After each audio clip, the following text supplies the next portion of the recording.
সুপ্রিয় দর্শক বন্ধুরা, আসসালামু আলাইকুম। দূরে কাছে দেশে অথবা সে বাইরে থেকে প্রিয় বন্ধুরা, ঠিক এই মুহূর্তে যে যেখান থেকে বাস্তব জীবনের গল্প শোনার জন্য আমার সাথে জয়েন করেছেন আমি আপন। আর যে আপন জীবনের গল্পের 1457তম পর্বে আপনাকে প্রতিদিনের মতো স্বাগতম জানাচ্ছি। বন্ধুগণ, আজ আমি আপনাকে শোনাবো বরিশালের ভাই মোহাম্মদ রোপন শেখের জীবনের কলিজা কাঁপানো চরম প্রতারণামূলক এক করুণ বাস্তব জীবন কাহিনী। বন্ধুরা, আজকের গল্পের টাইটেল দরবেশের রূপে ঘরে ঢুকে সর্বনাশ করলেন সৎ বোনের। এই গল্পটা শুনে আমার চিৎকার করে বলতে ইচ্ছে হচ্ছিল যে কেউ একজন বলেছিল এই পৃথিবীতে দোপায়া জাতির উপকার করতে নাই। খুব দুঃখ নিয়ে কথাটা বললাম। কেন বললাম এই গল্পটা শুনলে আপনি বুঝতে পারবেন। এই গল্পটা মূলত বরিশালের প্রত্যন্ত এলাকার এক পারিবারিক চরম প্রতারণামূলক করুণ বাস্তব জীবনের গল্প। সবাই গল্পটা আমার মুখে শুনবেন এবং গল্প শেষে বরিশালের ভাই রোপন শেখকে আপনার মতো করে একটা মন্তব্য কমেন্ট বক্সে লিখবেন। ধন্যবাদ সবাইকে। সুপ্রিয় বন্ধুগণ, আসসালামু আলাইকুম। আমার নাম মোহাম্মদ রোপন শেখ। আমার বাড়ি বরিশাল বিভাগে। বন্ধুরা, আমি আমার জীবনের গল্পটা শুরু করার শুরুতে আপনাদেরকে আমার পরিবারের সম্বন্ধে জানিয়ে রাখি। আমার পরিবারে আমি আছি, আমার বাবা আছে, মা আছে, রয়েছে আমার দাদিমণি। বরিশাল বিভাগের অদূরের কোনো এক ছোট্ট অজপাড়া গায়ে আমাদের পরিবারটা ছিল এক উচ্চবিত্ত পরিবার। আমার কোনো ভাই বোন ছিল না। বাবা মায়ের একমাত্র সন্তান ছিলাম আমি। আর একটা কথা শুনলে আপনি অবাক হয়ে যাবেন, আমার বাবা ছিল আমাদের এলাকায় এক কথায় বলতে গেলে রাজা। কেননা আমাদের পুরো গ্রামবাসীর যে পরিমাণে জায়গা সম্পত্তি রয়েছে, আমার বাবার একাই তার থেকে অনেক বেশি জায়গা সম্পত্তি আছে। আমার বাবার আমাদের এলাকাতে বিঘায় বিঘায় সম্পত্তি। ছোটবেলা থেকে বাবা মায়ের অগাধ ভালোবাসায় আমার শৈশবের দিনগুলো বড় বেপরোয়াভাবেই কাটে। আমি ছোটবেলায় পড়াশোনা করতে পারিনি। আমার বাবার অনেক ইচ্ছা ছিল বাবার একমাত্র সন্তান হিসাবে তিনি আমাকে মানুষের মতো মানুষ হিসাবে গড়ে তুলবে। কিন্তু পরিবারের এই আদর ভালোবাসায় আমি সম্পূর্ণ নষ্ট হয়ে যাই। আমি স্কুলে যাই না এবং স্কুলে গেলেও আমি ঠিকমতো পড়াশোনা করি না। আমার বাবা এই নিয়ে আমার মায়ের সঙ্গে খুব ঝগড়া করত। যদিও আমার বাবা অনেক বেশি ধন সম্পত্তির মালিক ছিলেন, কিন্তু তারপরেও আমার বাবার মাঝে ছিল না কোনো বিন্দু পরিমাণেরও অহংকার। আমার বাবা কখনো কোনো বিষয় নিয়ে কারো সাথে অহংকার করতেন না। মাটির পাতিলায় খাইতেন আর মাটিতেই ঘুমোতেন। নম্র, ভদ্র এবং একরকম, এক কথায় মাটির মানুষ ছিলেন আমার বাবা। আমাদের এলাকাতে সবগুলো মানুষ আমার বাবাকে অনেক বেশি ভালোবাসতেন, কিন্তু আমার মা ছিল তার সম্পূর্ণ ব্যতিক্রম ধর্মী। সন্ধ্যার সময় বাড়িতে ফকির আসলে আমার মা গরম হয়ে যেত। আমার বাবা কাউকে 2 টাকা 1 টাকা দান সরকার করলে আমার মা এটা স্বাভাবিকভাবে মেনে নিতে পারতো না। কারণে অকারণে প্রতি মুহূর্তে আমার বাবার সঙ্গে আমার মা ঝগড়া করত। কোনোভাবে আমার বাবাকে আমার মা সহ্য করতে পারতো না। আর এই দৃশ্যটা আমার জন্ম হবার পরপর, মানে আমি খুব ছোটবেলা থেকেই দেখে আসছিলাম। কত রাত আমি এরকম দৃশ্য দেখেছি যে আমার মা আমার বাবার সঙ্গে ঝগড়া করে বাবাকে ঘর থেকে বের করে দিতে। মাঘ মাসের কনকনে শীতের মধ্যেও আমার মা আমার বাবাকে ঘর থেকে বের করে দিত। এত সম্পদশালী হওয়ার পরেও বউয়ের অত্যাচারে আমার বাবা রাতের পর রাত নদীর ঘাটে এখানে সেখানে কাটিয়ে দিত। এই জিনিসগুলো আমি খুব ছোটোবেলা থেকেই দেখতাম, কিন্তু আমার বাবা কখনোই কোনো বিষয় নিয়ে আমার মায়ের সঙ্গে ঝগড়া করতো না বা মাকে বলতো না যে তুমি এই কাজটা কেন করেছো। বাবা সবার কাছে মায়ের অনেক প্রশংসাই করতো। এরকম করতে করতে আমার বয়স তখন প্রায় 8 থেকে 9 বছরের কাছাকাছি। তো 8-9 বছরেও আমি কোনোভাবেই ভালো হই নাই। ওই 8-9 বছরে আমার একটা ঘটনা মনে আছে। 8-9 বছর হওয়ার পরে আমার মা একটা গরু পালছিল। শখ করে আমার আম্মা একটা গরু পালে। তো গরু পালার পরে আমার ওই আম্মার গরুর বাম পাটা, পিছনের বাম পাটা ভেঙে যায়। তো বাম পাটা ভেঙে যাওয়ার পরে আমার আম্মা আব্বাকে বলছিল একটা কাজ করো, তুমি একটা ডাক্তার নিয়ে আসো গরুটা দেখানোর জন্য। তা আমার আব্বা তখন ডাক্তার নিয়ে আসছিল। ডাক্তার নিয়ে আসার পরে আমার আব্বা আর ডাক্তারে বসে বসে গল্প করতেছে। তো গরুটাকে করলো কি, বাঁশের সঙ্গে ওই যে পা ভেঙে গেছিল, বাঁশ দিয়ে এভাবে বাইধা রাখছিল। তো আব্বা ওখানে গল্প করতেছে। এই সময় হলো কি, গরুটা ওই বাঁশটা কীভাবে জানি সাইড হয়ে গরুটা পড়ে গেছে। এটা আমার আব্বাও দেখে নাই, ওই লোকটাও দেখে নাই। তা আমার আম্মা কিন্তু গরুটাকে অনেক আদর করতো, অনেক ভালোবাসতো। এই দৃশ্যটা দেখা মাত্রই আমার আম্মা তখন ঘর থেকে দৌড়িয়ে এসে আম্মুর হাতে ঝাড়ু ছিল, ঝাড়ু দিয়েই ওই লোকটার সামনেই ডাক্তারটার সামনে আমার বাবার গায়ে একটা বাড়ি দিয়ে বসলো এবং বাড়ি দিয়ে বলতেছে, অলক্ষী বেটা, তুই দেখোস না যে গরুটা এভাবে পড়ে গেছে, এখানে বসে বসে গল্প করতেছিস। তো আমি ছোটোবেলা থেকে দেখে আসতাম যে আমার বাবা আমার মায়ের উপরে টর্চার করতো, মাকে মানে আমার মা আমার বাবার উপরে টর্চার করতো, অত্যাচার করতো। কিন্তু এরকম করুণ দৃশ্য আমি আর দেখে নেই যে একটা লোকের সামনে ঝাড়ু দিয়ে আমার বাবাকে এভাবে বাড়ি মারলো। এই প্রথম আমি আমার বাবার চোখে অজরে জল দেখেছিলাম। বাবা সেদিন খুব কান্না করলো এবং বিকেলবেলা বাবা রাগ করে বাড়ি থেকে বেরিয়ে গেল। আমার সামনে থেকে বাবা বেরিয়ে যাচ্ছে, আমি যদিও বাবাকে আটকানোর চেষ্টা করেছি কিন্তু আমার মা আমাকে আটকাতে দিল না। মানে মা জোর করে আমাকে ধরে রাখছে যে না, তোর বাবার তুই আটকাবি না, যে চলে যেতে চাচ্ছে তারা চলে যেতে দে। এবং সন্ধ্যার পরে আমার আব্বা তখন রাগ করে ব্যাগ টেক সব কিছু নিয়ে বাড়ি থেকে বেরিয়ে গেছে। তো আমরা হয়তো ভেবেছিলাম বাড়ি থেকে বেরিয়ে গেল, হয়তো 2-1 দিন পরে আমার আব্বা চলে আসবে। এরকম করে এর আগেও আমার আব্বা অনেকবার রাগ করে বাড়ি থেকে বেরিয়ে গেছিলো। আম্মুর সাথে রাগ করে এর আগে অনেকবার বেরিয়েছিল এবং কয়েকদিন থাইকা টাইকা আব্বা আবার বাড়িতে চলে আসতো। কিন্তু এবার আব্বা যখন বিদায় হলো, আব্বা আর বাড়ি ফিরে আসলো না। সবার মনে তখন একটাই প্রশ্ন জাগলো, কি ব্যাপার, আব্বা যে এবার আর ফিরে আসতেছে না। একটা সময় প্রায় সপ্তাহখানিক পেরিয়ে যাওয়ার পরে আমার মায়ের কপালও তখন চিন্তার ভাঁজ পড়ে গেল। আমার মাও তখন টেনশন করতে শুরু করলো, হায় আল্লাহ, লোকটা যে গেল আমার উপর রাগ করেই তো চলে গেছে, সে কি আর বাড়ি ফিরবে নাকি ফিরবে না। আমার আম্মাও তখন খুব টেনশন করতেছিল। একটা পর্যায়ে আমরা তখন আব্বাকে খোঁজার জন্য বেরিয়ে পড়লাম। এইখানে সেখানে বিভিন্ন জায়গায় আমরা আব্বাকে খুঁজে বেড়াচ্ছি, কিন্তু কোথাও আব্বার কোনো ছোঁয়া পাওয়া যাচ্ছে না। আমরা এই জায়গায় ওই জায়গায় অনেক জায়গায় লোক পাঠাইলাম, কিন্তু আব্বাকে কেউ আর খুঁজে পায় না। দেখতে দেখতে 10 দিন, 15 দিন, 20 দিন এবং 1 মাস কেটে গেল। 1 মাসের পরে আমার আম্মাও তখন দিশেহারা হয়ে গেল আব্বার জন্য। থাকতে মূল্যটা কেউই বুঝে না, এটা আমি আমার মাকে দেখেই বুঝলাম। কোনোদিন আমার বাবাকে এত অপমান করছে, এত অপদস্থ করছে, এত কষ্ট দিছে, আমার মায়ের মনে আমি বিন্দুমাত্র অনুশোচনা কোনোদিনও দেখে নেই। কিন্তু বাবা হারিয়ে যাওয়ার পরে, বাবা বাড়ি থেকে নিরুদ্দেশ হয়ে যাওয়ার পরে আমার মা রাত দিন মিলিয়ে শুধু বাবার কথা জপে জপে চোখের পানি ঝরাতো। তো ওই যে গ্রামের মানুষ বলছিল যে দাঁত থাকতে দাঁতের মূল্যায়ন করো, আমার মা হয়তো সেটা বুঝতে পারেনি। এটাকে শুধুমাত্র একটা প্রবাদ বাক্য হিসেবে আমার মা নিয়ে গিয়েছিল। যাই হোক, এরকম করে খোঁজাখুঁজি করতে করতে করতে করতে কোথাও আর বাবার কোনো সন্ধান নাই এবং এভাবে প্রায় 1 বৎসর মতো কেটে যায়। বাবা বাড়ি থেকে বেরোয়ার সময় কোনো কিছুই নিয়ে যায়নি, শুধু নিজের জামা কাপড়গুলো ছাড়া আর কিছুই আমার আব্বা নিয়ে যায়নি। এভাবে প্রায় 1-1.5 বৎসর মতো কেটে গেল, আমার আব্বা আর বাড়ি ফিরে আসলো না এবং আমরাও বাবাকে খোঁজাখুঁজি করতে করতে ভীষণ রকমের ক্লান্ত হয়ে গেলাম। সবাই ভেবেই নিলাম বাবা হয়তো মরেই গেছে। এভাবে সময়গুলো, দিন রাতগুলো কাটতেছে এবং একটা পর্যায়ে আমার দাদিমণিও মারা গেল। আমার দাদি মারা গেল, কিন্তু এরপরেও আমার বাবার কানে কোনো খবরাখবর গেল না। দাদির কবরে মাটি দিত, আমার আব্বা আর ফিরে আসলো না। তো আমি তখন জমি জামাগুলো দেখাশোনা করতেছি। আমি আর আমার মা মিলে জমি বারগা দিই এবং জমি এখানে সেখানে দিই, আমরাই তখন সব কিছু দেখে রাখি। এভাবে আমার জীবন থেকে প্রায় 8 বৎসরের মতো কেটে যায়। তখন আমার বয়স আনুমানিক 16 থেকে 17-র কাছাকাছি হবে এবং 16-17 বছরে একদিন আমি জমিতে কাজ করতেছিলাম বলতে আমি লোক দিয়ে জমিতে কাজ করাচ্ছিলাম দুপুরবেলা। আনুমানিক তখন প্রায় 1টা থেকে 1:30টার মতো বাজে।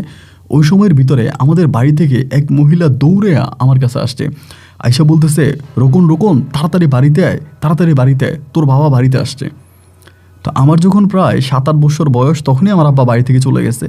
আর আমার এখন বর্তমান বয়স প্রায় আপনার 16-র কাছাকাছি, বলতে গেলে প্রায় 8 বছর পরে আমার আব্বা তখন বাড়িতে আসছে। আমি তো শুনে ভাই খুশিতে আত্মহারা হয়ে গেলাম, কি ব্যাপার, আমার আব্বা বাড়িতে আসছে। আমি তখন দৌড়ে বাড়িতে আসছি, আমার আব্বা বাড়িতে আসছে, চিল্লা বাড়িতে আসছি। এবং বাড়িতে আসার পরে উঠানের মধ্যে দেখি যে আমার আব্বা বসে আছে এবং আমার আব্বার সাথে 2টা মেয়ে দাঁড়ায় আছে, মানে 2টা মহিলা দাঁড়ায় আছে এবং 2টাই বোরকা পরিহিত অবস্থায়। আমি দেখি একটু বিব্রত হয়ে গেলাম, কি ব্যাপার, এরা কারা?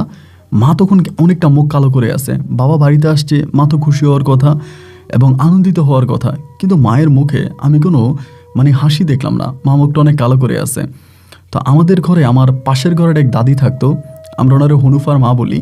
তো হনুফার মা দাদির আমি তখন বলতেছি, দাদি, আব্বা বাড়িতে আসছে, আব্বার ঘরে নিয়ে যান না, এভাবে কেন বসায় রাখছেন?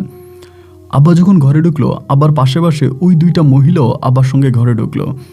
তা আমি ওখানে দাঁড়ায় আসছি, মা তখন টান দিয়ে আমার বাড়ির কোনায় নিয়ে গেছে, নিজে বলতেছে, খবর কিছু পাইছিস নাকি রোকন? আমি বললাম যে কি খবর? আমার মা বলে, তোর বাপি তো বিয়ে করে বউ বাচ্চা নিয়ে আসছে। আমি বললাম, বিয়ে করে বউ বাচ্চা নিয়ে আসছে মানে? তার মানে কি আমার আব্বা 2টা বিয়ে করছে? আমার মা বলে, না না না, 2টা বিয়ে করে নাই, একটা বিয়ে করছে আর একটা নাকি তার মেয়ে। আমি বললাম, 8 বৎসরের মাথায় আমার বাবার ঘরে এত বড় মেয়ে হয়ে গেল?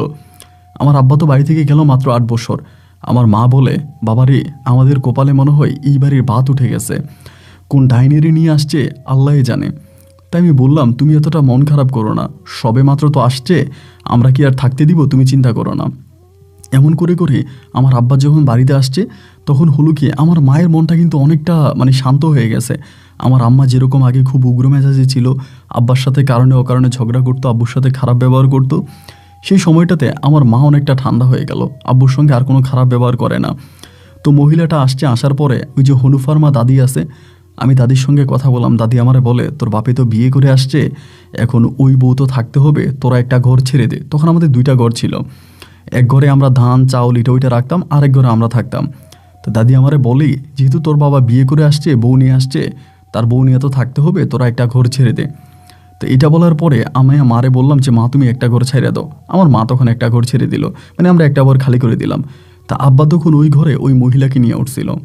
তো আব্বারে দেখে না তখন আমার কেমন জানি লজ্জা লাগতেছিল, কারণ 8 বছর পরে দেখতেছি, তো মানে কেমন জানি ভিতরে অনেকটা লজ্জা লজ্জা লাগতেছে যে এটা আমার বাবা, এবং এত বছর পরে বাবারে দেখছি, একটু লজ্জা লজ্জাই লাগতেছিল। তারপরও বাবার সঙ্গে কথা বলি এবং অনেকটা মিলে মিশে ভালো করেই কথা বলি, আব্বু আমার সঙ্গে কথা বলে। এমন করে আব্বুর সঙ্গে হাটে যায়, বাজারে যায়। আব্বু তখন 2 দিন আমার আম্মুর সঙ্গে থাকে এবং 2 দিন ওই ঘরে থাকে। তো ওই ঘরের একটা বড় মেয়ে আছে, মেয়েটার নাম হচ্ছে ফাহমিদা।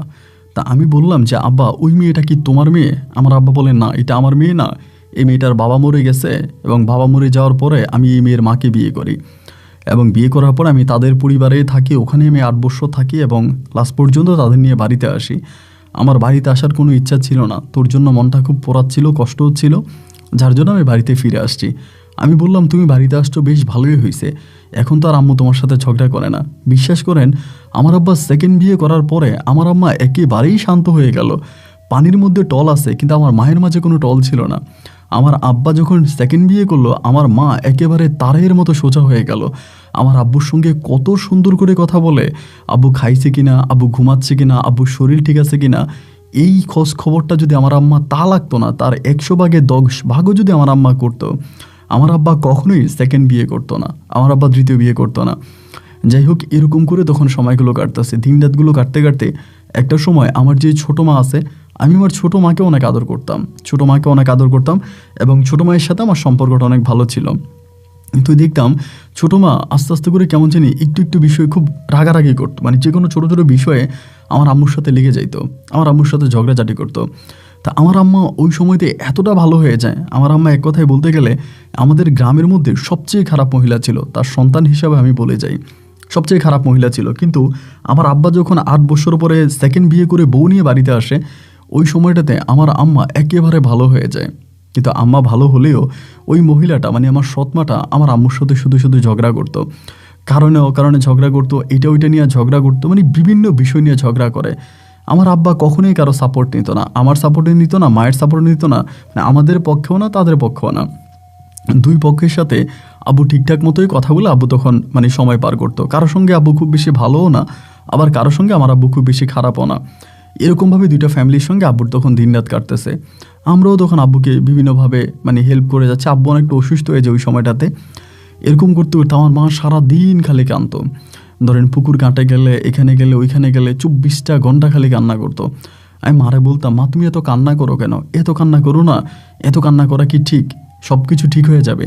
আব্বা হয়তো এখন খারাপই করছে, বা যাই হোক যেটাই করছে, আব্বা তো এখন ভালো আছে, তা তুমি এখন কান্নাকাটি করো না। কিন্তু কেন জানি আমার আম্মা সারাক্ষণে কান্না করতো, মানে যেখানেই যাইতো সেখানেই কান্না করতো, মানে কান্না ছাড়া আমার আম্মার আর কোনো কিছুই ছিল না।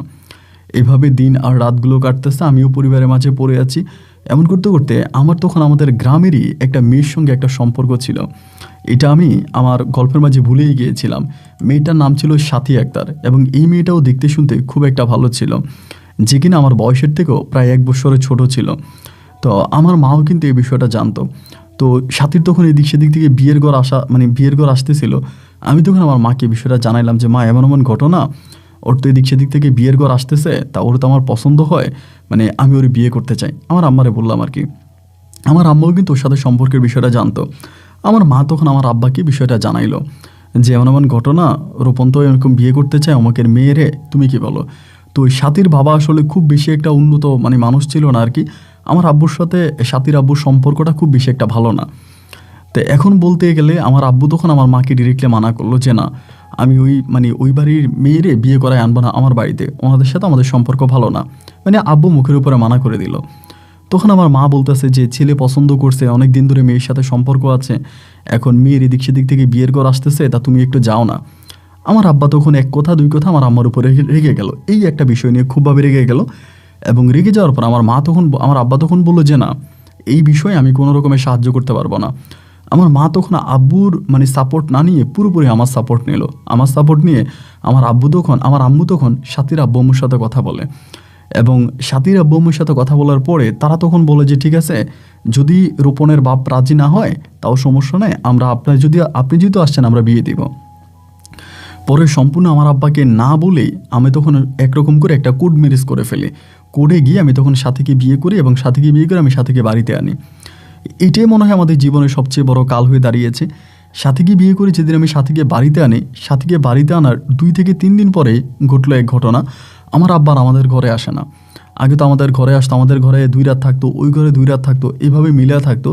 কিন্তু সাথীকে বিয়ে করার পরে আমার আব্বা টোটালি আমাদের ঘরে আসা বন্ধ করে দিয়েছে। আব্বা একই কথা বলতেছে যে আমি এই ঘরে আর যাব না, আমার এই ঘরে যাওয়ার কোনোই প্রয়োজন নাই। টোটালি আব্বার আমাদের ঘরে আসতেছে না।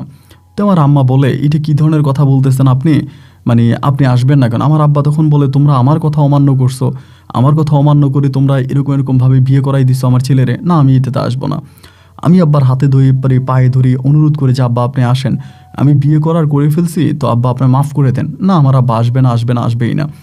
তা আমার আব্বা তখন আর আসে না। পরে আমার আম্মা করে কি মাঝে মাঝে রান্নাবান্না করে নিয়ে ওই আমার সৎ মায়েরে দেয় যে এটা রান্না করছি রোপণের বাপেরে দিয়ে খাওয়ার জন্য, ওইটা তখন দিত। এরকম করতে করতে কিছুটা দিন কাটার পরে আমার মা খুব অসুস্থ হয়ে যায়। এতটাই অসুস্থ হয়ে যায় যা বলার মতো না। হঠাৎ করে আম্মু অসুস্থ হয়ে যায়, এবং আম্মু অসুস্থ হয়ে যাওয়ার পরে আমার আব্বা কিন্তু আম্মুর কোনোই খোঁজ খবর নিচ্ছে না, না আম্মুকে কোনো টাকা পয়সা দিচ্ছে, না আম্মুকে ডাক্তার দেখানোর কথা বলতেছে। কোনো বিষয়ে আমাদের ফ্যামিলি নিয়ে আমার আব্বার আর কোনো মাথা ব্যথা নাই। আমরা খাইছি কি খাই নাই, আমরা কোথায় আছি কেমন আছি, আমার আব্বা আমাদের কোনোই খবর নেয় না। আম্মা তখন অসুস্থ হয়ে গেল, আমি আর সাথী দুজনেই মিলে তখন আম্মার সেবা যত্ন করতেছি। আম্মাকে ডাক্তার দেখাইতেছি, কবিরাজ দেখাইতেছি, কোনোভাবে কোনো কাজ হয় না। একটা পর্যায়ে আমার আম্মা পুরোপুরিভাবে বিছনায় পড়ে যায়।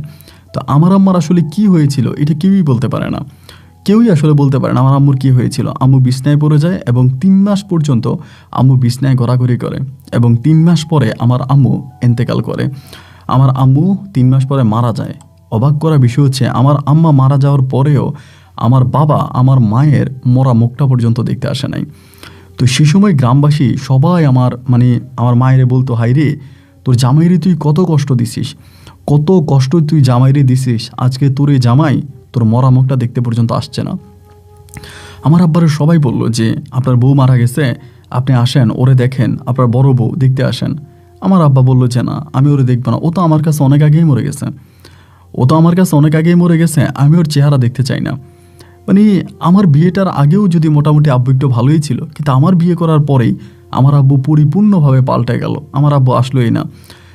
আমি পর্যন্ত গিয়ে হাতে ধরছি যে আব্বা আম্মার মরা মুখটা দেখে যান, একটা মানুষ যেহেতু মারা গেছে এরপরে তো আব্বা আর কোনো কিছু থাকতে পারে না, এরপরে তার কিছু হতেই পারে না। যেহেতু আম্মা মারা গেছে, আপনি আম্মার মরা মুখটা একটু আইসা দেখে যান। না, আমার আব্বার একই কথা যে উনি আমার মায়ের মরা মুখও দেখবে না, মায়ের কবরে মাটিও দিবে না। অনেকক্ষণ পর্যন্ত লাশ আমরা রেখে দিই। গ্রামের সবাই তখন আব্বাকে বুঝাইছিল, এমন কোনো মানুষ নাই। প্রত্যেকে আব্বাকে হাতে পায়ে ধরে আব্বাকে অনুরোধ করে রিকোয়েস্ট করে বলল, কিন্তু আমার আব্বার একই কথা একই জবান যে না, তিনি এই বউয়ের মুখে দেখবে না, তিনি এখানে আসবেই না। শেষ পর্যন্ত আমরা তখন সিদ্ধান্ত নিলাম, যেহেতু আম্মা মারাই গেছে, আম্মুর লাশটাও তো পচে যাচ্ছে, অনেকক্ষণ পর্যন্ত লাশ এভাবে পড়ে আছে। গ্রামের 10 জনে মিলে চিন্তা করলো যে না, আপাতত লাশ তাইলে যেহেতু আমার আব্বা আসতেছে না, আব্বুর সাথে আপাতত কথাবার্তা না বলে আমরা লাশ দাফন করে ফেলি। এরপরে আমরা তখন লাশ দাফনের সিদ্ধান্ত নিলাম, এবং রাত্র প্রায় 9:30 বাজে আমার আম্মুর লাশ তখন দাফন হলো। আম্মুর লাশ দাফন করে ফেললাম। আম্মুর লাশ দাফন করার পরে তখন আমি আবারও বাড়িতে থাকতে শুরু করি। তো আমার বাড়িতে থাকতেছি, তো দেখা যায় যে আমি তো মাঠে ঘাটে কাজ করে, আব্বা কিন্তু জমি জমা নিয়ে কোনো কথা বলে না। জমি যেটা ফাঁকা পাইতেছে, আব্বু এটাতে চাষবাস করতেছে, আমি আমার মতো করে চাষাবাদ করি। এইভাবে ভাই কয়েকটা দিন কেটে যাওয়ার পরে আমার বউ তো ঘরে একা একা থাকতো। সাথে আমার যে সৎ বোনটা ছিল, আমার সৎ বোনের নাম ছিল ফাহমিদা তখন বারবার আমার বোনের সাথে ঝগড়া করতো, আমার ওয়াইফের সাথে ঝগড়া করতো, এবং সে আমার ওয়াইফের গায়ে হাত তুলতো, আমার ওয়াইফকে দৌড়ে দৌড়ে মারতে আসতো। মানে খুবভাবে আমার ওয়াইফের উপরে টর্চার করতো। তা আমার সাথী সবসময় বলে যে তোমার সৎবোন আমার সঙ্গে এরকম করে ঝগড়া করে ঝামেলা করে, মানে আমি আর এগুলো নিতে পারি না। ও আমার সাথে খুব রাগারায়, মানে ও খুব মন খারাপ করতো। তো একদিন হলো কি, আমি সকালবেলা কাজে যাব সকালবেলা, আমি বউরে বললাম যে আমারে ভাত দাও। ওই আমারে ভাত দিছে, আমি ভাত খাইতেছি। তো আমার বউ তখন গেল কল পারে পানি আনার জন্য। তো আমাদের দুটো পরিবারের একটাই কল ছিল, মানে একটাই টিউবওয়েল ছিল আর কি। তো টিউবওয়েলে পানি আনতে গেছে, ঝগড়া লেগে গেছে। তো আমি তখন অর্ধেক পর্যন্ত খাবার হয়েছে সকালবেলা, তো আমি তখন গেলাম টিউবওয়েলের পাড়ের দিকে যে কী হয়েছে, কী নিয়ে ঝগড়া করে। টিউবওয়েলের কাছে যাওয়ার পরে দেখতেছি আমার সৎ বোন ফাহমিদা পারতেছেন আমার ওয়াইফের গায়ে, আমার ওয়াইফকে মারার জন্য আসতেছে, মানে আমার ওয়াইফের গায়ে তেড়ে আসতেছে। তখন আমি বললাম যে কী হয়েছে আমার কাছে বলো তো। আমার ওয়াইফ বলতেছে যে ফাহমিদা এখানে গোসল করতেছে। আমি বললাম তুমি ভাত খাইতে বসছো, একটু পানি লাগবে। আমি ওরে বললাম যে তুই গোসলটা করতেছিস ঠিক আছে, আমি একটু পানিটা পুড়ে নিই। ও আমারে বলতেছে যে না, এখন পানি পুড়িয়ে নিবেন না, আমি গোসল করে আমার গোসল শেষ হলে পানি পুড়িয়ে নিবেন, এখন টিউবওয়েলে হাত দিবেন না। তা আমি বললাম এটা কেমন কথা, ও বালতি পুড়িয়ে গোসল করতেছে, তাহলে এখন টিউবওয়েলে হাত দেওয়া যাবে না কেন, টিউবওয়েলে কেন হাত দেওয়া যাবে না। ও তখন আমি যখন আমার সৎবোনটা জিজ্ঞেস করলাম যে কেন টিউবওয়েলে হাত দেওয়া যাবে না রে, টিউবওয়েলে হাত দিলে কী হবে, ও তখন মুহূর্তের মধ্যে খেপে যায় এবং খেপে গিয়ে আমার তুইটাই করে গালাগালি করতে শুরু করে। তখন আসলে আমি আমার নিজের রাগটারে কন্ট্রোল করতে পারি নাই। নিজের রাগটারে কন্ট্রোল করতে না পারি আমি তারে বললাম যে তোর এত ক্ষমতা কোত্থেকে আসে, এটা তো তোর বাপের বাড়ি না, এটা আমার বাপের বাড়ি, এটা তোর বাপের বাড়ি না, আমার আব্বা তোর এই বাড়িতে নিয়ে আসছে, তুই এই বাড়ির কেউই না, তুই এত ক্ষমতা দেখাবি কেন। তা এক কথায় দুই কথায় তখন সে কী করে, আপনার ওইখান থেকে জুতা নিয়ে আসে আমরা মারার জন্য, কলপাট থেকে জুতা নিয়ে আসে আমরা মারার জন্য। তো জুতা নিয়ে যখন আসে তখনই আমি আর রাগ কন্ট্রোল করতে না পারি, যে ভাতের প্লেট ছিল, ভাতের প্লেট দিয়ে তারা 2-3টা বাড়ি দিয়ে বসে। এবং এইটা আমার আব্বা তখন দেখে ফেলে। আব্বা দেখে আইসে আমার এখানে মারতে শুরু করে। তা আমার আব্বা তো অসুস্থ মানুষ ছিল, বয়স্ক মানুষ, উনি আমার মারতেছে, আমি আর কোনো কিছুই ওনারে বলি নাই। কয়েকটা ঘুষি আমাকে দিয়ে ফেলছে এবং দিয়ে ফেলার পরে আমার আব্বা তখন আমারে বলতেছে যে মাহিরা টাইরা, তখন আব্বা চলে গেছে। আমিও তখন কান্নাকাটি করতে করতে আপনার দিকে চলে গেলাম, জমিনের দিকে চলে গেলাম। কাজ কাম করে দুপুরে আসছি, দুপুরে এসে দেখি আমার ঘরে তালা মারা, আমার ঘরে আমার বউ নাই। পরে শ্বশুরবাড়ির দিকে গেলাম, যাই দেখি যে সাথী ওদের বাড়িতে। তা আমি সাথীরে বললাম যে তুমি যে চলে আসলা, কেন চলে আসলা? ও বলে তোমার আব্বা আমারে বলছে বাড়ি থেকে বেরিয়ে যাওয়ার জন্য। আমার আব্বা বলছে, বলে হ্যাঁ তোমার আব্বা আমার ধাক্কায় বের করে ঘরের মধ্যে তালা মেরে দিছে। তখন আপনার দুপুরবেলা আমি বললাম আমার আব্বা ঘর থেকে তোমার ধাক্কায় বের করে ঘরে তালা মেরে দিল, এটা কী ধরনের কথা? ও বলে তোমারও তো মারছে, তোমারে কি কম মারছে? আমি বললাম আচ্ছা ঠিক আছে। পরে ও তো ওই ঘরে রয়ে গেল, আমার শ্বশুরবাড়িতে রইল। এবার আমি বাবার কাছে আসলাম, বাবার কাছে এসে বললাম যে বাবা, আপনি যে ঘরের মধ্যে তালাটা মাইরা দিলেন, আমার বউরে বাইর করে দিলেন, কাজটা কি ঠিক করলেন? আমার আব্বা তখন ডিরেক্টলি আমারে বলতেছে যে তুই বাড়ি থেকে বেরিয়ে যা, তুই বাড়ি থেকে বেরিয়ে যা এবং এই বাড়িতে তুই থাকবি না, এই বাড়িতে তুই থাকতে পারবি না। আমি বললাম এই বাড়িতে আমি থাকতে পারবো না মানে আমি কি এই বাড়ির সন্তান না? আমার বাবা বলে না, তুই আমার সন্তান না, তোর মা তোর অন্য কোথাও থেকে পেটে ধরে আনছে, তুই আমার সন্তান না। আমি বললাম বাবা, আজকে এত বছর পরে আমি যে আপনার সন্তান, আপনি এটাকে অস্বীকার করতেছেন, আপনি কেন এরকমটা করতেছেন? আমার আব্বা বলে তুই আমার মেয়ের গায়ে হাত তুললি কেন?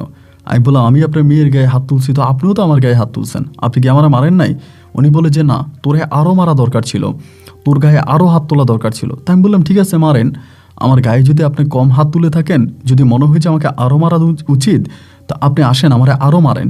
কিন্তু আপনি এটা কী করলেন? আমার বউরে মাহিরা ঘর থেকে বের করে দিয়ে আপনি ঘরে তালা মেরে দিলেন।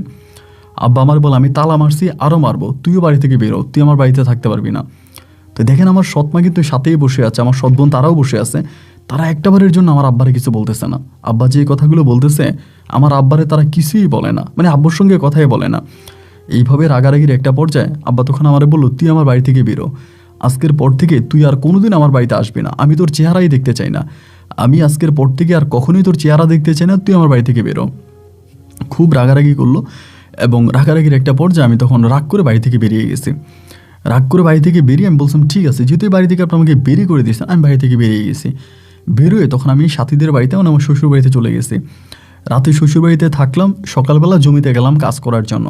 এরপরের দিন সকালবেলা তো সকালবেলা জমিতে কাজ করার জন্য গেছি। পরে আমি দেখতেছি যে আমার যে জমিগুলো ছিল, আমার যে জমি আছে, আমার আব্বা কী করতেছে, আমার সবগুলো জমির চারপাশ দিয়ে বেড়া দিয়ে দিচ্ছে। তা আমি কাজ করতে গেছি, আব্বা আমার বলে কার জমিতে কাজ করতে গেছিস, কার জমিতে কাজ করিস, জমি কার? আমি বললাম ফসল তো আমি লাগালাম, তখন আমি ধান লাগাইছিলাম, আমন ধান লাগাইছিলাম। তা আমি বললাম যে ধান আমি লাগাইছি, তো জমি কি আমার না?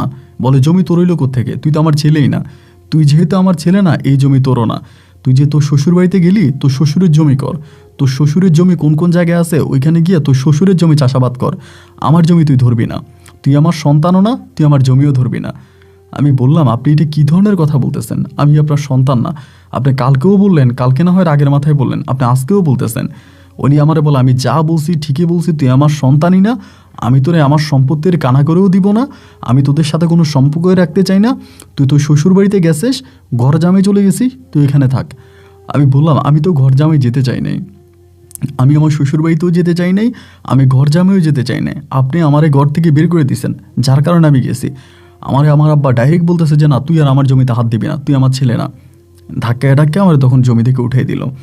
তো জমি থেকে উঠিয়ে দেওয়ার পর আমি তখন বাড়িতে আসছি, মানে সাথীদের বাড়িতে আসার পর আমি বললাম যে দেখো, আব্বা আমারে জমি থেকে উঠিয়ে দিছে, আব্বা আমারে জমিতে কাজ করতে মানা করতেছে, আব্বা আমারে জমিতে কাজ করতে দিবে না। তো এই সাথীর আব্বা তখন বলতেছে, তোমার আব্বা হঠাৎ করে এরকমটা কেন করতেছে, কী কারণে করতেছে? আমি বললাম, আমি তো জানি না আমার আব্বা কী কারণে এরকম করে। তো সাথীর মা তখন বলে, তোমার সৎ মাটা খুব খারাপ, তোমার সৎ মা তোমার সৎ বোনে তোমার আব্বার মাথা খারাপ করে দিছে, তারা তোমার আব্বারে পুরোপুরি ঘুরে ফেলছে, এই জন্যই তোমার আব্বা এরকম করতেছে। তা আমি বললাম যে কী আর করা, আমার আব্বা যদি তার জমিতে আমার নামতে না দেয়, তা আমার তো কিছু করার নাই ভাই, কারণ জমি তো আর আমার না, জমির মালিক হচ্ছে উনি। যাক, এরপরে যেটা হইলো, আমার আব্বা আমাকে তো আর জমি দিলই না, আমি আর জমিতেও গেলাম না, আমি আমার শ্বশুরবাড়িতে পড়ে রইলাম। তো ওই যে গ্রাম বাংলার একটা কথা আছে, শ্বশুরবাড়ি মধুর হাড়ি, 3 দিন পরে জুতার বাড়ি। আসলে এটা ঠিক। দেখা গেল প্রথম দিন 2 দিন 3 দিন ভালোই কাটলো, আস্তে আস্তে করে সাথীর বাবা মা, সাথী তো আরও ভাই বোন আছে, তারা সবাই কথাবার্তা বলতেছে। এবং সাথীর মা, মানে সাথীর বাবা সাথীর মায়েরা বলে, জামাই কি আমাকে বাড়িতেই পড়ে থাকবো, জামাই কি আমাদের বাড়িতেই পড়ে থাকবো। মানে সাথীকে আসলে আমার কাছে বিয়ে দেওয়া হয়েছিল আমার বাবার সয় সম্পত্তি দেখে, যে আমার আব্বা শেখ মানুষ, তার এত সয় সম্পত্তি, অগাধ সম্পত্তি, এবং এটা দেখেই তারা সাথীরা আমার কাছে বিয়ে দিয়েছিল। কিন্তু যখন বুঝতে পারলো আব্বা আমাকে সব কিছু থেকে বঞ্চিত করছে, একরকম আমাকে বের করে দিছে, তখন সাথীর বাবাও অনেকটা পরিবর্তন হয়ে গেল। এবং এক কথায় বলতে গেলে তিনি তখন আমার সঙ্গে 1-2টা করে মিসবিহেভ, মানে খারাপ আচরণ করতেছে। এবং আমার মাকে বারবার বলতেছে যে জামাই এভাবে কয়দিন পরে থাকবে, একটা জামাই মানুষ এভাবেই সে কয়দিন খাবে, কয়দিন থাকবে। মানে এক কথায় বলতে গেলে তারা চাচ্ছে না যে আমি তাদের পরিবারে আর থাকি, তাদের পরিবারে আমি আর থাকি, এটা তাদের পছন্দনীয় না। তো তখন তো আমি কোনো কাজও করি না, ধরুন আমি জমি জামা করি, এসবই করতাম, আর তো আমি কোনো কিছু পারি না। তার আমি সাথীরে বললাম একবার যে সাথী, একটা কাজ করি, চলো আমরা দুজনে বরিশাল শহরের দিকে চলে যাই, এখানে আমরা আর থাকবো না। ও আমারে বলে, বরিশাল শহরে কেন যাব? আমি বললাম, বরিশাল শহরে গিয়া দেখি যে কোনো কাজ কাম করা যায় কি না, আমার ওইখানে যাই, অনেকেই তো কাজ টাজ করে, প্রয়োজনে রিক্সা চালাবো। ও আমারে বলে, আমি কোনো রিক্সা ড্রাইভারের সংসার করব না। আমি বললাম, কি বলো, আমার সঙ্গে তোমার প্রেম ছিল, ভালোবাসা ছিল, তুমি বললা আমি যদি গাছতলায় ঘুমাই তুমি আমার সঙ্গে গাছতলায় ঘুমাইবা, আর আমি এখন রিক্সা চালাইলে তুমি রিক্সা ড্রাইভারের সংসার করবা না। ও আমারে বলে, প্রেম করার সময় অনেক কথাই বলা যায়, কিন্তু বাস্তবতার হচ্ছে আলাদা। প্রেম আর বিয়ে এক কথা না। প্রেমের সময় আকাশের তারা গোনা যায়, কিন্তু বাস্তব সংসারে আকাশের দিকে তাকানোর সময়ও থাকে না। তোমার আব্বা তোমাকে সব কিছু থেকে বঞ্চিত করছে, তুমি তোমার আব্বার নামে মামলা করো, থানাতে যাও, তোমার সম্পদ তুমি বুঝে নাও। আমি বললাম, আমার আব্বা তো এখনো মারা যায়নি, আমি থানাতে যাব, মামলা করব, এবং আমি এখন কি করব, এগুলো তো আমি করতে পারবো না। ও বলে, যেমনি পারো তুমি এটা করো। এইভাবে আরও 2 দিন কাটলো। 2 দিন কাটার পরে সাথীর বাবা একদিন আমারে বলতেছে, বড় দুঃখ নিয়ে কথাটা বলি, সাথীর বাবা আমারে বলে, তোমার বাবা রাত বিরাতে জমিতে কাজ করে, রাত বিরাতে জমিতে কাজবাজ করে, একটা কাজ করো, সিস্টেম করে মাইরা ফেলো। এটা আমার শ্বশুর আমারে বলতেছে যে সিস্টেম করে মাইরা ফেলো, এবং মাইরা ফেলে আর কোনো ঝামেলা থাকবে না। যদি মাইরা ফেলো তাহলে তুমি সম্পত্তির মালিক হয়ে যাবা। তোমার বাপে যদিও তোমার ওই সৎ বোনের নামে জমি লিখেও দেয়, তাও কোনো কাজ হইবে না, কারণ তুমি তোমার বাবার সন্তান, সম্পদ তুমি পেয়ে যাবা। আইনে আদালতে গেলে সম্পদ তোমার হয়ে যাবে। একটা কাজ করো, বুইরারে জমির মধ্যে মাইরা ফেলো। আমরা বলবো জিনে মাইরা ফেলছে, জিনে তো জমি জামাতে থাকে রাতের বেলায়, তা জিনে মাইরা ফেলছে, এটা আমরা গ্রামে প্রচার করে দিব, তুমি রাতের বেলায় মাইরা ফেলো। তা আমার শ্বশুরের এই কথাটা আমার কলিজার মধ্যে ভাই খুব আঘাত করছে। মানে এত যে আঘাত করছে যা বলার মতো না, যে আমার শ্বশুর এই কথাটা আমার কেমনে বললো, যে আমার আব্বারে আমি মেরে ফেলার জন্য, উনি বলে মাইরা ফেলো। তখন বুকটার মধ্যে মানে খুব কষ্ট হয়েছে যে না, আমার শ্বশুর আমাকে এটা বলাতে আমি খুব মাইন্ড করছে, মানে এক কথায় বলতে গেলে খুব রাগ করছে। এবং রাগ করে বললাম যে না, আমার এটা তো খুব খারাপ লাগছে। এবার আমি আমার বউকে জানাইলাম, মানে সাথীরে জানাইলাম যে সাথী, তোমার আব্বা আমার এইরকম একটা কথা বলতেছে, এটা কেন বলছে? আমার বউ আমার সেম কথা বলতেছে যে আমার আব্বা যা বলছে আব্বা তো ঠিকই বলছে, তোমার বাপেরে তুমি মাইরে ফেলো, যদি তোমার বাপেরে মেরে ফেলো তাহলে তুমি সব সম্পত্তির মালিক হয়ে যাবা, তুমি তোমার সব সম্পত্তির মালিক হবা, তোমার বাপেরে তুমি মাইরে ফেলো। তাই আমি বললাম যে না, আমি আমার বাপের মারতে পারবো না। আবার সাথী এটাও আমার বলতেছে, তোমার আব্বা এখনও সম্পদ টম্পদ কিছু তোমার বোনের নামে লিখে দেয় নাই বা তোমার সৎমাকে দেয় নাই। এখন আমরা খবর নিছি, আমরা কোর্ট করে এবং আমরা হচ্ছে মানে বিভিন্ন জায়গায় খবর নিছি, এখনও কিন্তু সম্পদ দিয়ে দেয় নাই। যে কোনো সময় সম্পদ কিন্তু তোমার বোনের নামে আর তোমার মায়ের নামে দিয়ে দেবে, তখন কিন্তু তুমি কিছুই পাইবা না, তখন তোমার আব্বারে মাইরে লাভও নাই। একটা কাজ করো, এখনই তোমার আব্বারে মাইরে ফেলো। আমার বউ শিখাইতেছে, আমার শাশুড়িও বলে এবং আমার শ্বশুর আমারে বলে আব্বারে মেরে ফেলার জন্য। তো একটা সময় এই কথাগুলো বলাতে না আমার বুকটা অনেক ভার হয়ে গেল ভাই, আমি আর নিতে পারতেছি না। আমি সাথীরে বারবার বলি যে সাথী, আমি এটা কখনোই করতে পারবো না, আমার আব্বাকে হত্যা করা আমার পক্ষে সম্ভব না। একটা কাজ করো, আমরা এখান থেকে চলে যাই, আমরা এই গ্রামে না থাকি, আমরা শহরের দিকে যাই। শহরে তো অনেক মানুষে যায়, কাজ বাজ করে, কিছু না কিছু একটা করে। তা আমরা দুজনেই মিলে গিয়ে ওইখানে কোনো না কোনো একটা কিছু আমরা করব এবং আল্লাহ আমাদেরকে এক সাইডে না এক সাইডে আমাদের কিছু একটা করাই দিবে, আমরা 2 টাকা ইনকাম করবো, আমরা চলতে পারবো, তুমি চলো আমার সঙ্গে চলো। মানে যতভাবেই আমি সাথীরে বলতেছি যে সাথীর কথাই একটা আমার সঙ্গে যাবে না, ও একই কথা বলতেছে যে না, আমি তোমার সঙ্গে যাব না।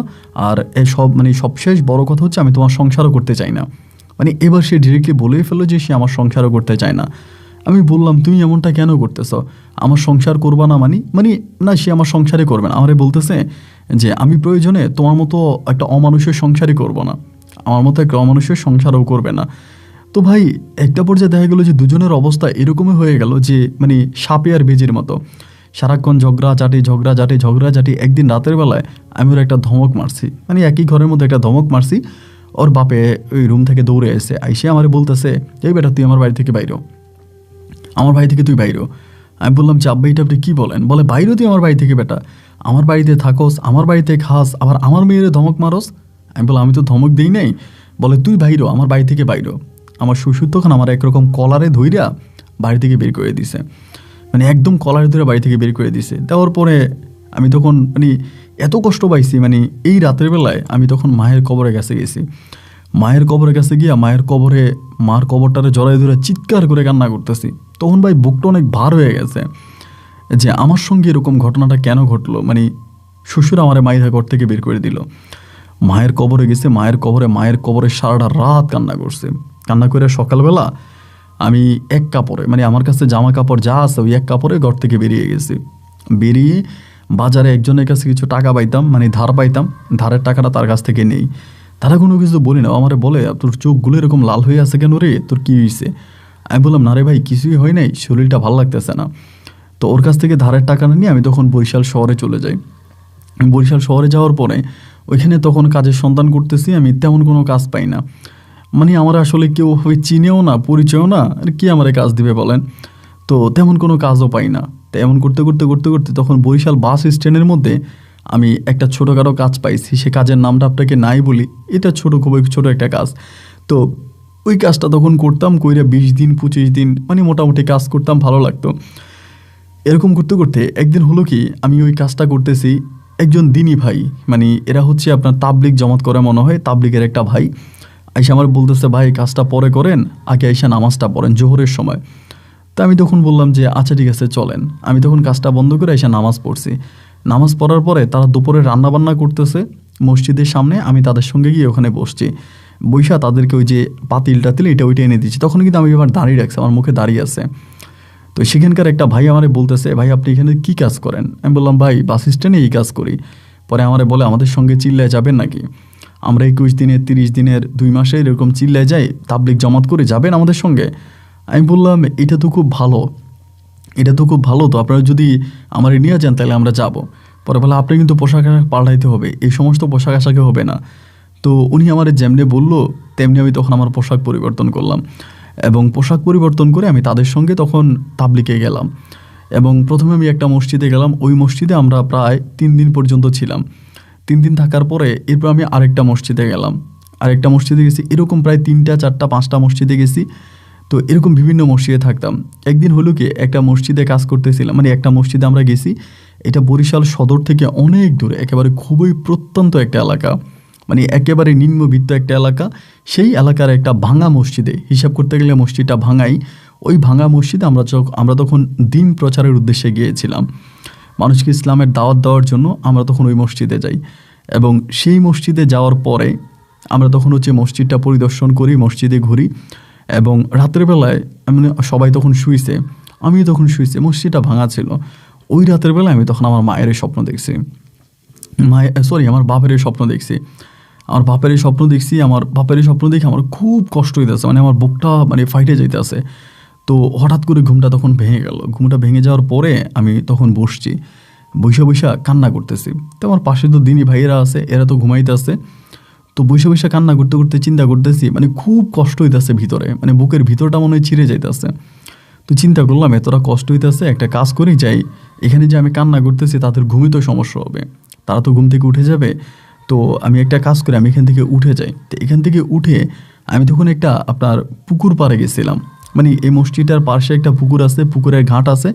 ঘাটটাও কিন্তু আপনার ওই মানে কাঠ দিয়ে করা আর কি, গাছ দিয়ে, সুপারি গাছ দিয়ে, তারপরে নারকেল গাছ দিয়ে করা, ওইরকম মানে ভালো কোনো ঘাটও না।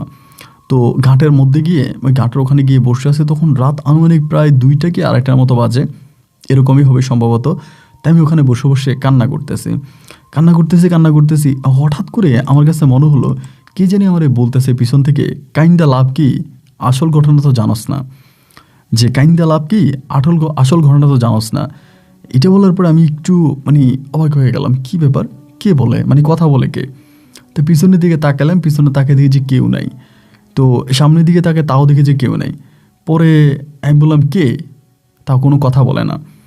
এবং হঠাৎ করে তাকে দেখতেছি যে পানি নড়তেছে, মানে পানিগুলো নড়তেছে, মানে পানির একটা শব্দ হয় না, পানির ওই শব্দ হইতেছে, মনে হয় কে জানি উজু করতেছে। একটা মানুষ উজু করলে যেরকম একটা পানির একটা সব শব্দ হয়, এইরকম একটা শব্দ হইতেছে। তো শব্দ হওয়ার পরে আমি কিন্তু কোনো ভয় পাই না, মানে ভিতরে কোনো ভয় কাজ করে নাই, কারণ আমার জীবনে তো আদি অন্ত কোনো কিছুই নাই, মানে কোনো ভয় কাজ করে নাই।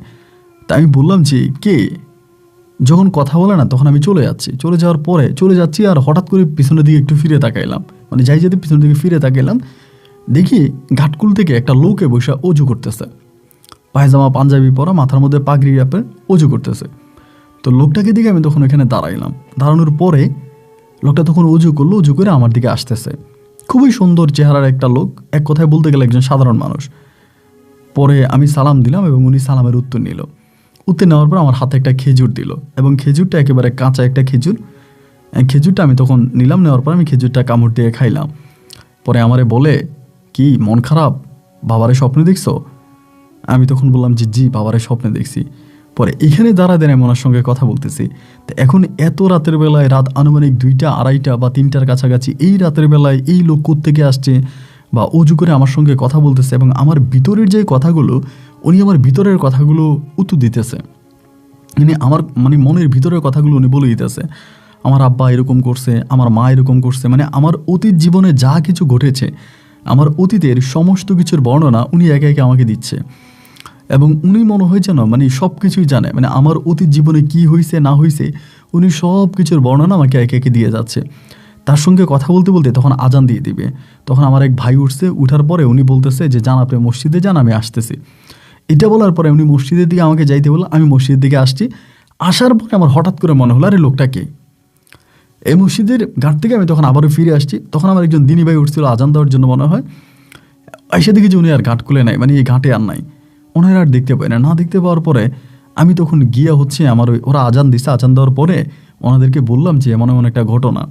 পরে দিনারা বলতেছে যে এই এলাকার অনেক লোকের মুখে শুনেছিলাম এখানে একজন দরবেশ আছে, এবং ওই দরবেশটা উজু করে মাঝে মাঝে এখানে তাহাজ্জুদ পড়ার জন্য আসে, বা ইনি এখানে মাঝে মাঝে গভীর রাতে জিয়ারাত করে নামাজ পড়ে।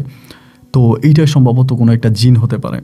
পরে আমি কোনো ভয়টাই পাইলাম না, বুঝিস ঠিক আছে, ভালো কথা। এরপরে আমি আবারও আপনার উজু টুজু করলাম, সারাদিন কাটাইলাম। রাতের বেলায় ঘুমাই আসি ওই মসজিদের মধ্যেই। এরপরে রাতে উনি স্বপ্নে আবারও আসছে, মানে আমার এবার স্বপ্নে আসছে, আইসা আমারে বলে যে রোপণ, তুমি খুব সহজ সরল একটা ছেলে, অনেক কিছু বুঝো না, তুমি আমার দেখে ভয়ও পাও নাই। যে কেউ তো এরকম হঠাৎ করে রাতের বেলায় মানুষ দেখলে ভয় পায়, তোমার ভিতরে কোনো ভয় কাজ করে নাই। যাই হোক, আমার নাম হচ্ছে নাজিম হাজি আমার নাম, এবং আমি এই মসজিদে থাকি, এবং আমি এই মসজিদে দেখাশোনা করি, এবং এই এলাকার অনেকের সঙ্গে আমার ভালো সম্পর্ক। তোমাকে আমি সাহায্য সহযোগিতা করব, তুমি এইভাবে মসজিদে না ঘুরে তুমি তোমার এলাকাতে চলে যাও, তোমার বাপের ভিটায় যাও। তো স্বপ্নের মধ্যে ওনার সঙ্গে আমার কথা হচ্ছে স্বপ্নের ভিতরেই। আমি তখন বললাম যে আমি বাপের ভিটায় কিভাবে যাব, আমার বাপের ভিটায় তো আমাকে বাপে বের করে দিছে। বলে তোমার বাড়িতে যে মসজিদ আছে ওই মসজিদে গিয়া বসো, গ্রামবাসী তোমার খাবারের ব্যবস্থা করবে, আমি তোমার সেই ব্যবস্থা করে দিব। তুমি যাও, তোমার বাড়ির সামনে যে মসজিদটা আছে ওই মসজিদে গিয়া বসো, তুমি দিনের পথে থাকো, আমি তোমাকে সাহায্য করব।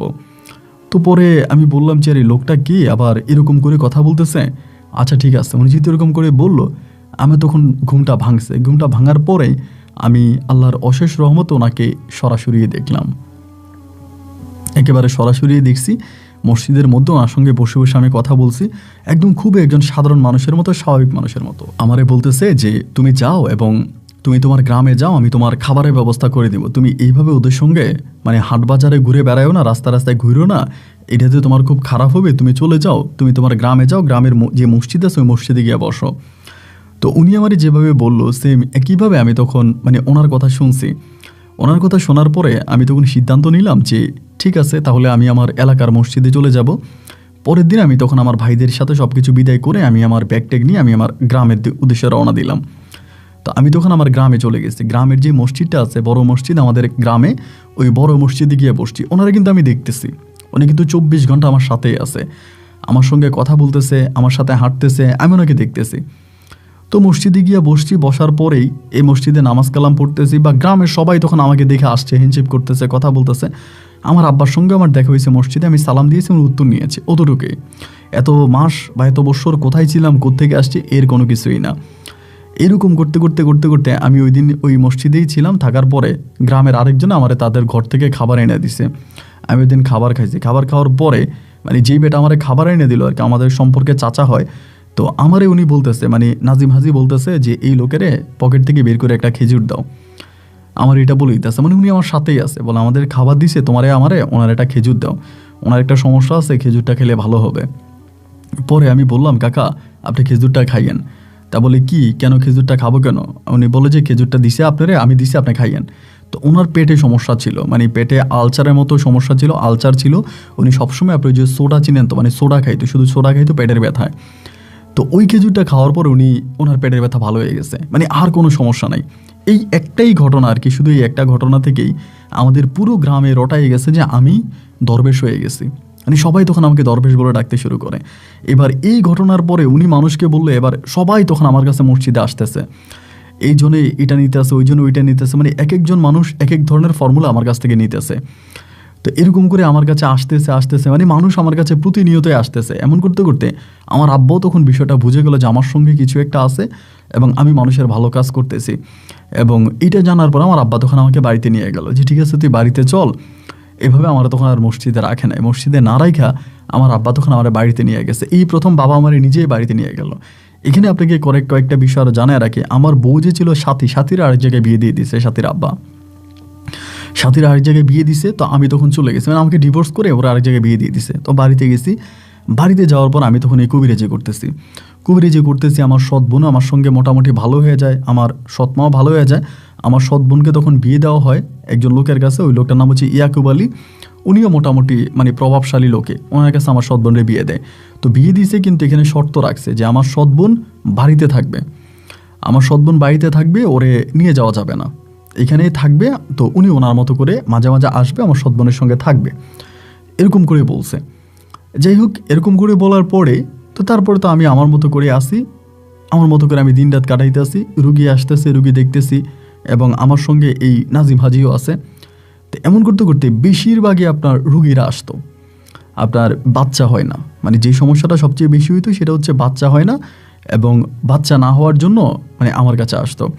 তখন আমি বিভিন্ন ধরনের আপনার ওই যে খেজুর পড়া, আমার ওষুধই ছিল খেজুর পড়া, শুধু খেজুর পড়াটা দিতাম, এবং খেজুর পড়াটা খাইলে মোটামুটি আলহামদুলিল্লাহ সুস্থ হয়ে যেত। এরকম করতে করতে একদিন একটা মহিলা আসছে, মহিলাটা মানে আমি আপনাকে খুলেই বলি, এই মহিলাটাকে দেখে তখন কিন্তু নাজিম হাজি আমার সঙ্গে মাঝে মাঝে আসতো, মাঝে মাঝে যাইতো, এরকমভাবে ওনার সঙ্গে আমার একটা যোগাযোগ হতো, কথাবার্তা হতো। তো এই মহিলাটা আসছে, মহিলাটার স্বামী হচ্ছে থাকতো সৌদি আরবে, এবং মহিলাটার বাচ্চা হয় না বহু বছর ধরে। তা এই মহিলাটা দেখে আমার ভিতরে একটা খারাপ ধরনের নেশা চলে আসছে। এতদিন পর্যন্ত এত মহিলা দেখলাম, বা তখন কিন্তু আমার প্রায় নাজিম হাজির সঙ্গে আমার প্রায় 3 থেকে 4 বছরের মতো ওনার সঙ্গে আমি থাকতেছি, এবং আমি তখন মোটামুটি অনেক টাকা ইনকাম করে ফেলি। আমি নিজে জায়গা কিনি, নিজে বাড়ি করার জন্য জায়গা কিনি, বা আমি এলাকাতে অনেক মোটামুটি এক কথায় বলতে গেলে বহু টাকা আমি ইনকাম করে ফেলি। বহু টাকা। আমাকে এরকমও লোক গেছে 2 লাখ 3 লাখ 5 লাখ করে আমাকে দিয়ে গেছে। তা আমি এগুলো করতেছি, তো ওই মহিলাটার প্রতি আমার একটা খারাপ দৃষ্টি গেছে, মানে একটা খারাপ দৃষ্টি আসছে। আসার পরে ওই দিন নাজিম হাজি আমার উপরে খুব রাগ করছে, মানে খারাপভাবে। মহিলাটার পোশাক আশাক একটু অন্যরকম ছিল, খারাপভাবে তাকাইছি। এই নাজিম হাজি আমার উপর রাগ করছে, এবং রাগ করার পরে উনি আমারে ছেড়ে চলে গেছে। উনি আমাকে ছেড়ে চলে গেছে, এবং এই শুধু একটা মহিলার দিকে আমি একটু খারাপ দৃষ্টি দিছিলাম, এটা খারাপ নজর দিছিলাম। এই মহিলার পোশাক আশাক ভালো ছিল না। এই নাজিম হাজি আমাকে বলছে তোর চরিত্র খারাপ, আমি খারাপ চরিত্রের মানুষের সঙ্গে থাকি না। এই নাজিম হাজি তখন আমাকে ছেড়ে চলে গেল। এবার নাজিম হাজি আমাকে ছেড়ে চলে গেছে, এবং উনি আর আমার কাছে আসে না, কিন্তু রুগী তো আসতেছে। তো আমি যে খেজুরগুলো রুগীদেরকে দিতাম, এই সবগুলো খেজুর কিন্তু নাজিম হাজি আমাকে দিত। আমি মানুষের খেজুর দিতাম, মানে উনি বলতো যে কোনো রোগের কারণে উনি খেজুর দিত। উনি খেজুরগুলো আমার দিয়া যেত, এবং আমি এগুলো মানুষকে দিতাম। তো উনি যখন চলে গেল, তখন তো আর আমি খেজুর খেজুর পাই না, বা ওইরকম পরানো খেজুর দিতে পারি না। তো উনি যে আমার সঙ্গে নাই, এটা তো আর মানুষ জানে না, মানে এলাকার মানুষ তো আর জানে না, যারা রুগী আছে তার তো জানে না যে নাজিম হাজি যে আমার সঙ্গে নেই। তা আমি তখন চিন্তা করলাম যে নাজিম হাজি যেহেতু আমার কাছ থেকে চলেই গেছে, আমি এটা মানুষকে বুঝতে দিব না। আমি মানুষকে বুঝতে না দিয়া আমি তখন আমার মতো করে ওই খাজুর সাপ্লাই করে যাচ্ছি, খাজুর দিতেছি, মানুষ আসতেছে, আমি বাজার থেকে তখন খেজুর নিয়ে আসি। আগে তো নাজিম হাজি আমাকে দিত, এবার আমি বাজার থেকে খেজুর আনতেছি, মানুষের যে কোনো সমস্যার কারণে খেজুর দিতেছি। তো এই করতে করতে ওই যে মহিলাটার দিকে একটা খারাপ নজর দিছিলাম, দেওয়ার পরে মহিলা নাজিম হাজি আমার কাছ থেকে চলে গেছে। ওই মহিলাটার উপর আমার তখন একটা ক্ষোভ রয়ে গেছে। তখন কিন্তু ভাই আমার কোনো কিছুর অভাব নেই। আমি বাবার কাছ থেকেও অনেক জায়গায় সম্পত্তি কিনি, এবং রাস্তার পাশে, বাজারে, এখানে সেখানে বিভিন্ন জায়গায় আমি জায়গায় সম্পত্তি কিনি, প্রচুর জায়গা কিনে ফেলে আমি। মানে এক কথায় বলতে গেলে আমি আর কোনো জায়গায় সম্পত্তি কোনো কিছুই বাদ রাখি নাই। এইরকম করতে করতে হঠাৎ করে একদিন আমার আব্বা মারা গেল। তো আমার আব্বা আমার সঙ্গে অনেক ভালো আচরণ করতো, ভালো ব্যবহার করতো, আমার সঙ্গে খুবই ভালো ছিল। এবার আব্বা এর মাঝে আরেকটা কাজ করে ফেলছে, এটা আমি পরে মৃত্যুর পরে জানতে পারি, আগে জানি নাই। আমি যখন বাড়ি থেকে চলে গেছিলাম, আমার আব্বা তখন আমার সৎ বোনটার নামে আর আমার মায়ের নামে, আমার ওই সৎ মায়ের নামে তার সমস্ত জায়গায় সম্পত্তি লিখে দিয়ে দেয়, ওনাদেরকে লিখে দিয়ে দেয়, আমার নামে কিছুই দেয় নাই। এটা আব্বা জীবিত থাকা অবস্থা আমি জানতাম না, আর জেনেও আমার কোনো সমস্যা নাই, কারণ আমি এগুলো কিছুই চাই না, আমার এই সমস্ত কোনো কিছুরই প্রয়োজন নাই। আব্বার জায়গায় সম্পত্তি, আব্বার টাকা পয়সা, এগুলো কিছুই আমার লাগবে না, আমার কোনো কিছু লাগবে না, কারণ আমি নিজেও অনেক টাকা ইনকাম করছি। তো এটা জানতে পারি। তো আমার সৎ বোনে সব কিছু নিয়ে যায়, আমার সৎ মা নিয়ে যায়, আমারে কোনো কিছুই দেয় না। আব্বু মারা গেল, এবং আব্বুকে তখন আমরা দাফন কাফন করছি। তো আমার সৎ বোন আমার সঙ্গে মাঝে মাঝে কথা বলে, অতটা কিন্তু ভালো সম্পর্ক আমার সঙ্গে না। তো ওই যে প্রবাসী মহিলাটার উপর আমার একটা খারাপ নজর গেল, আমি মহিলার সঙ্গে খারাপ কাজ করছি। তখন কিন্তু নাজিম হাজি আর আমার লগে নাই, সবাই জানে উনি আমার সঙ্গে আসতে, কিন্তু আসলে আদত উনি আমার সঙ্গে ছিল না। এই মহিলাটার সঙ্গে খারাপ কাজ করলাম, এবং এরপর থেকে আমার ভিতরে এই খারাপ জিনিসটা জাগতে শুরু হলো। যে কোনো মহিলার বাচ্চা হয় না, এবং বাচ্চা না হওয়ার জন্য আসলে আমি তাদেরকে এক কথায় বলতে গেলে আপনার এই খেজুরের ভিতরে আমি তাদেরকে ঘুমের ওষুধ একরকম মিক্স করে দিতাম, আমার কাছে খাওয়াইতাম, এবং তাদের অচেতন আমি তাদেরকে করে ফেলতাম। যাই হোক, এটার বিস্তারিত নাই বলি, এই ধরনের কাজ আমি তখন করতাম। অসংখ্য নারীদের সঙ্গে আমি এই ধরনের কাজে জড়িয়ে পড়ি। তো মানুষ আমাকে টাকা দিত, হয়তো কারো বাচ্চা হইতো, কারো হইতো না, এবং বাচ্চা হওয়ার ব্যবস্থা আমিই করে দিতাম, এবং আমি গ্যারান্টি দিয়ে বলতাম যে বাচ্চা হবে, 100% গ্যারান্টি দিব, যদি আমার ফর্মুলাতে চলে তাহলে বাচ্চা হবে। কারণ বেশিরভাগ ক্ষেত্রে দেখা যায় যে পুরুষের সমস্যার কারণে নারীদের সন্তান হয় না। অনেক সময় অনেক প্রবাসী ভাইয়েরা বিদেশে থাকে বহু বছর ধরে, 3 বছর 4 বছর 5 বছর, স্ত্রীদের কাছে আসে না, তখন স্ত্রীরা বিভিন্ন ধরনের মেডিসিন খায়, ওষুধ খায়, এবং সেখান থেকে তাদের ওই যে বাচ্চা হওয়ার যে ফর্মুলাটা আসলে নষ্ট হয়ে যায়। তো আমি তখন ওই বিষয়ের উপরে কাজ করতাম, এবং এরকম করতে করতে একটা পর্যায়ে আমার যেই সৎবোন আছে, আমার সৎবোনেরও বিয়ে হয়েছে, বহু বছর হয়েছে, তারও কোনো বাচ্চা কাচ্চা হয় না। আমার সৎবোন ফাহমিদার, ওরও কোনো বাচ্চা কাচ্চা হয় না। তো বাচ্চা কাচ্চা না হওয়ার পর আমার সৎ মা তখন একদিন আইসা আমার ধরে বলতেছে, রোপন, তুমি তো অনেক মানুষেরই চিকিৎসা করো, অনেক মানুষই বিভিন্ন ধরনের সমস্যায় পড়ে আসে, তুমি তাদের চিকিৎসা করো, আমার মেয়েটার তো বাচ্চা কাচ্চা হয় না, আমি কোনো নায়নাত করে মুখ দেখি না, তো যদি আমার মেয়েটারে একটু তুমি ওষুধ দিতা বা খেজুর পড়া দিতা, ওর যদি বাচ্চা হইতো। পরে আমি বললাম, আমি তো বাইরের মানুষের অনেক চিকিৎসা করি, কিন্তু আপনারা তো কোনোদিন আমার কাছে আসেন নাই, কখনোই আমার কাছে আসেন নাই, তো ঠিক আছে, যেহেতু আপনারা আসছেন তাহলে কোনো সমস্যা না, আমি এটার চিকিৎসা করব।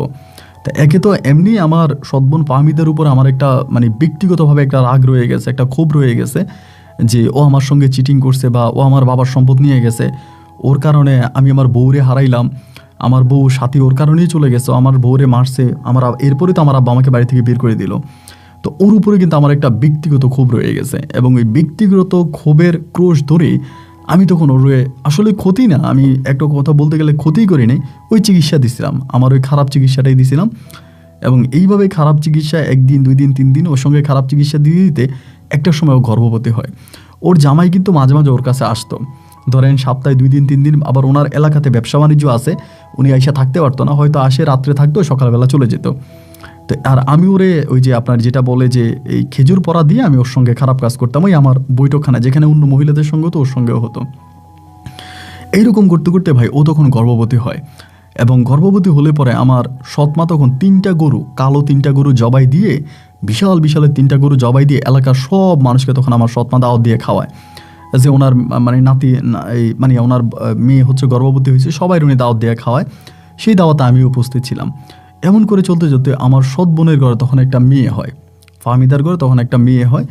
এবং মেয়ে হবার পরে আমি আপনাকে কি বলবো, আমি মাঝে মাঝে ওর ঘরেও যাইতাম, মেয়েটা হওয়ার পরে আমি ওর ঘরে যাইতাম, এবং ওর ঘরে গিয়ে আমি ওকে বিভিন্ন ধরনের মানে করে আমি ওর সঙ্গে খারাপ কাজ করতাম, কিন্তু এগুলো বুঝতে পারতো না। বেশিরভাগ আমি যে মেডিসিনটা ব্যবহার করতাম, ওই মেডিসিনটা ব্যবহার করে আমি ওই ধরনের সম্পর্কে যাইতাম। তা এইরকম করে 1 দিন 2 দিন 3 দিন করে আমি তো এই কাজগুলো করিয়ে যাচ্ছি, ক্রমাগত করিয়ে যাচ্ছি। এমন করতে করতে একটা সময় আমার টাকা পয়সা হইলো, ধন সম্পদ হইলো, সবই হইলো, আমার ভিতর তখন কেমন জানি এই জিনিসটার উপর একটা চলে আসছে, অনীহা চলে আসছে, যে না আমি এই খারাপ কাজটা আর করবো না। এই যে বিভিন্ন নারীদের সঙ্গে খারাপ কাজ করতেছি, তাদের সন্তান হওয়ার ব্যবস্থা করতেছি, এইটা আমি করব না, এইটা আমি ছেড়ে দিব। এবং আস্তে আস্তে করে আমি কবিরাজিটা ছেড়ে দিচ্ছি, মানে রুগী আসুক আমি রুগীরে অ্যাকসেপ্ট করি না, গ্রহণ করি না, রুগীরে আমি রাখি না। এরকম করে 1 দিন 2 দিন 3 দিন 4 দিন করে আমি আস্তে আস্তে করে আমার কাছ থেকে রুগী আমি রিলিজ করাই দিতেছি। আমার কাছে তারপরেও প্রচুর মহিলারা, দিনকে দিন রাতকে রাত মহিলারা এসে বসে থাকতো। আমি তখন আস্তে আস্তে করে বিদায় করতেছি, যে না আমি এগুলো আর করবো না, আমি ভালো হয়ে গেছি।